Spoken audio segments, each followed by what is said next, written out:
Family ko po, wala na po yan. Kahit sino po kayo. Kahit gano'n pa po kalaking tao, kakalabanin ko po kayo. Sa family pang involved pa. Bahala po kayo. Una, bago niyo po sabihin, nagpasusin niyo po si tatay. Inisip niyo po ba yan? Di ba? Diretso. Wala po kayong inanak. Dahil po ako tanggap po sa inyo, pero kung hindi niyo po respetuhin yung family ko po dito sa Manas family, kahit sino po kayo, matatanggal din po ang respeto ng isang tao po sa inyo. Ganyan po yan. Pagka di niyo po na-respeto ang isang tao, matatanggal din po. Napapagod lang naman ako sa iyo, wala naman. Inas niyo ba po si tatay, ako po magkasalita mismo sa live namin. Kaya huwag niyo po kakalabanin si tatay kasi ako po yung nakakaras niya. Ayun, patay tayo dyan. Ayan na tuloy. May ultimatum. Na-end yung contract kasi nga dahil sinabi, sino daw ang mananagot dun sa nagpa-apply kay Kuya Dave. Yun po ang naging rason ng tateram po natin. Isa sa mga naging rason ng tateram natin. Bukod pa po yung naapektuhan na po talaga. Yun po totoo. Nagsalita ang tatay dahil naapektuhan na po si Kuya Dave. Yun. Siguro Kuya po rin pwede ba? Yung. Siguro Kuya Dave, anong gusto mong sabihin lahat ng ito? Opo, salita po ako. Wala nang problema sa akin. Alam, gusto niyo po ba? Kasi ako medyo nasaktan ako ng before January 20. Sasabihin ko po ba? Kailangan talaga nagsasabi kayo kasi nasa social media para malaman nila yung totoo, hindi yung tago-tago kayo, private. Kaya nasa social media kayo paano nila mararamdaman yung feelings nyo? Ayun yung January 20 po na binabanggit ni Kuya Dave. Kung alam niyo na po lahat na nangyari behind the scenes sa January 20 na yan. Sige Kuya Dave. Before po kasi, nagabi, kami po nila, Tito Rex, Tito Ay,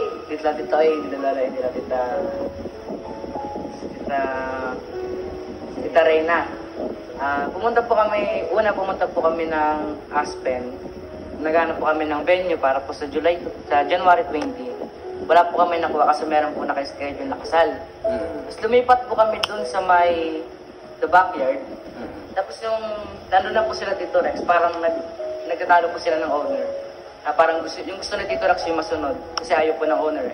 Tapos gusto po ni Tito Rex yung masunod. Wait lang na, yung owner po, yung caretaker po kasi ng backyard kung saan kami lagi, napakabilis po niyan kausap. Pwede ba nga po namin pag-usapan? Kaso nga, hindi sila nagkaintindihan na. Go na. Tapos po tita, naman po kami na parang nandun na po sila sa may parang talunan. Pumasok po kami ni Lolo A. Umupo po kami sa gilid. Pagkapasok po namin, sabi po ni Tito Rex, dun po kayo. Parang dun kayo. Parang tinaboy po kami dalawa Tito Rex. Parang Wala kayo. parang siguro parang ang dating sa amin, parang wala kaming ambag. Parang gamon po. Parang wala po. Tinaboy lang po kami. So na-feel ko po doon na, ay, bakit gano'n si Tito Rex? Bakit gano'n sa akin? Kala ko pa mahal ako ng Tito Rex. Kayo mahal ka, di naman po gano'n yun. Nagulat po ako sa gano'n. Pati si Lolo A. Si Lolo A. Nagkano lang po talaga si Lolo A na Control. Timpi lang po talaga si Lolo A ng time na yun. Nakwento mo na, marami rin ang kukwento niya sa isa. Na mas may isip pa si Dave talaga. Sige, diretso mo na. Tapos yun, mga live ni Tito Rex, pag napapanood ko, bakit po nila dinadamit po si tatay? Wala naman po kaming kinalaman eh. Totoo, endorser lang po ako. Pero ba't po nila kaya nidamay sa mga anak? Sige, sabihin po natin kung akin pong endorse yung hub na yun. Ibibigay niyo po ba sa akin? Kung akin po yun, ibibigay niyo po ba? Kung ibibigay niyo po, sige. Pero kung hindi, okay lang po sa amin. Kasi kung akin po talaga yun, kung gusto mo, kukunin po namin, dalhin po namin Candaba, pwede naman po yun. Eh sabi niyo, sa amin po yun eh. Ano pong masama doon? Dadalhin sa Candaba. Kasi napanood po ng ating Kuya Tim yun. Kasi sinabi ni Kuya na pwedeng ilipat sa Candaba. Di ba alam niyo po yun? Kaya Kaya nung napanood ko siya ako, nagpunta na ako, sabi ko, gusto ko lang sabihan nung time na nakatapos na live. Nagpunta na ako, gusto ko mag-live. Nandito, kung gusto po nila, lilipat po sa Candaba. Wala pong problema sa akin, kasi sa akin naman po pala yun. Kung akin po yun, sige, lilipat po natin Candaba, pwede po. Tutuloy-tuloy mo na. Itutuloy ko po yun. Pwede po maghanap po ng pwede po magkasikaso. Wala pong problema po sa akin kung gusto nyo, kung akin po talaga yun. Saka hindi nyo po kailangan dami po kami ng tatay kasi labas po kami, endorser lang po kami. At saka, kayo na po ba kayo nagpaalam na gagawin nyo po ako member ng Arjur? Wala naman po kayong pinagpaalam kahit sino po dito. Magkano niya yun? Disposition niya na gawin kang upline. Ako po, kailan mo po kayo hindi po pinansin? Ako, nag-bless po ako sa inyo, nag-hug. Tapos umalis po ako. So sasabihin nyo, hindi ko po kayo pinansin ng ganun. Ano po sinasabi po nila ang lalo ay pagka dumarating kayo? Sa kluban mo, kung ano ka, sumampa ka sa likod.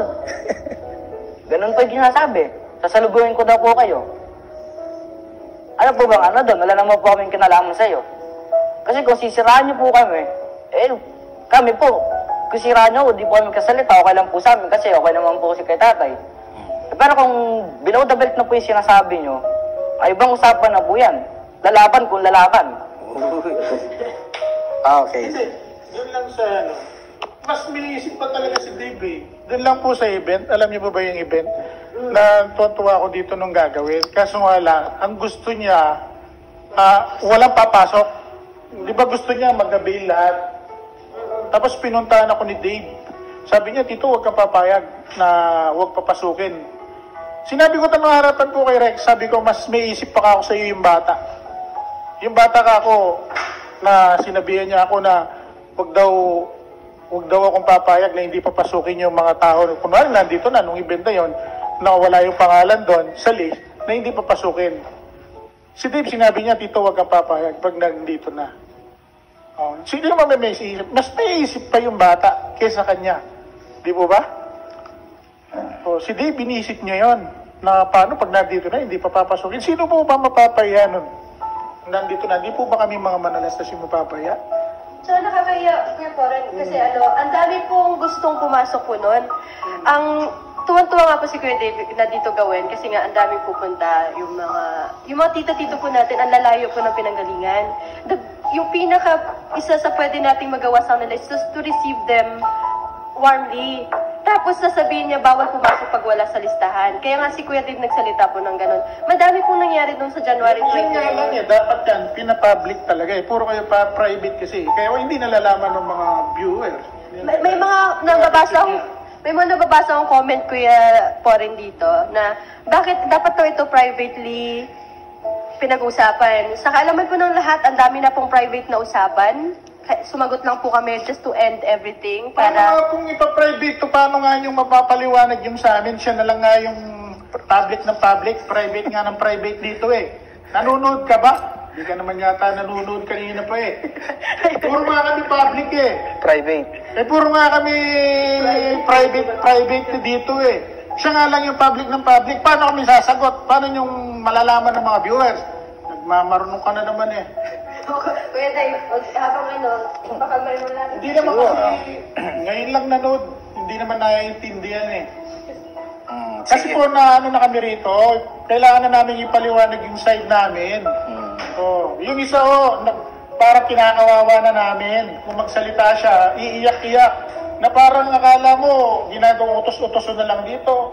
Nagpapakapagod ng walang sinasahod, ng walang pera, dahil sa pagmamahal niya kay Dave. Ganun po yung pinapakita niya. Pag photo, pinapublic namin para malaman nyo. Pag pinapublic namin to, hindi nyo malalaman yung side namin. Naiintindihan po nyo, yung matalino kayo. Yung nag-comment ng ganon. Okay. Alam namin yun, matagal na nga kaming nagpa-public, nagpa-private eh, matagal na nga eh. Ako nga gustong mag-public, sila nga matagal lang nagpa-private. Naiintindihan mo ba? Okay na. Hindi naman kasi Tubig sa tito mo. Go. Nanginginig talaga ako, gigil ako. Okay na yan. Take mo na. Hindi, sige, medyo muna tayo. Chill muna tayo ng konti kasi Napalabas ka niya doon na puro kayo rito plastic, masama. Pero ang totoo talaga, siya naman talaga yun eh. Nagsinungaling po ba kami sa inyo? Kahit minsan di po kami magsisinungaling. Kung ano yung totoo, yun po yung sasabihin namin dito.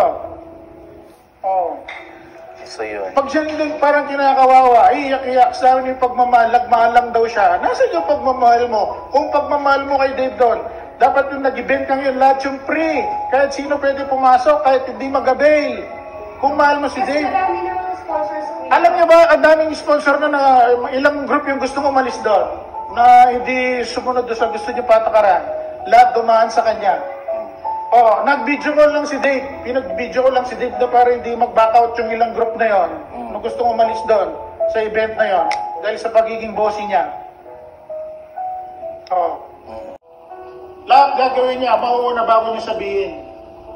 Sa Mets lang po yan, sinapangas talaga siya ron. Hindi minsan di namin ginawa dito yon. Na ibenta yung pagkapirahan yung mga mukha nila, ilagay sa baso, sa ganun, wala. Pero siya, wala siyang pangundangan na ginawa niya yon. O na hindi man niya inisip si Tatay Ram, wala talaga siyang respeto. Yun ang tuturo. For business yun, talaga. Yung event na yun, sa business din niya yun ginawa. Yan totoo na, hindi ka makakapasok doon pag di ka nag-avail. Mahal si Dave doon. Tapos sinabi ko yun sa kanya, sabi niya hindi raw yung ganon. Pero sinasabi mo naman yun sa live mo. Sasabihin mo, tapos pag binak po, nababawiin mo. Diba? Hindi naman yung pamilya nila, hayaan na lang nilang sasabihin ng ganon. Kaya nga, hindi mo pamilya yun pag ganon. Kaya nga kami nagsasalita kasi nasasaktan kami. Pamilya kami. Tita Ann, Ko din po kayo. Pagka di nyo po na-respeto, hindi ko rin po respetuhin. ayun.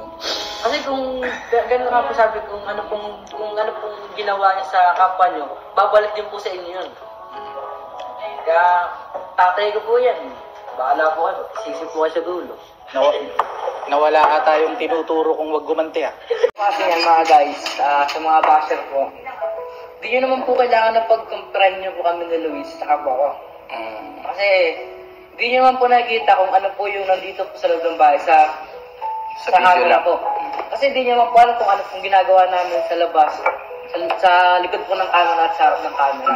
Kaya bakit nyo po wala kami kailangan pag-compare? Pares naman po kaming tao. Wala pong special dito. Yan lang po. Ayun, tama naman. Oo. Basta Kinuha niyo po aming endorser, ako po. And thank you rin po sa mga tita at tito na sumusuporta po sa akin sa Agent po. Huwag po kayo mag-alala, ayos lang naman po ako dito. Dito na po sila tito and tita, tatay, nanay, lalo at lalo. Lahat naman sa family, andito naman po sila. Kung may problema po ako, mayroon po pagkasabihan naman po dito. ano yun, mami, yung impression na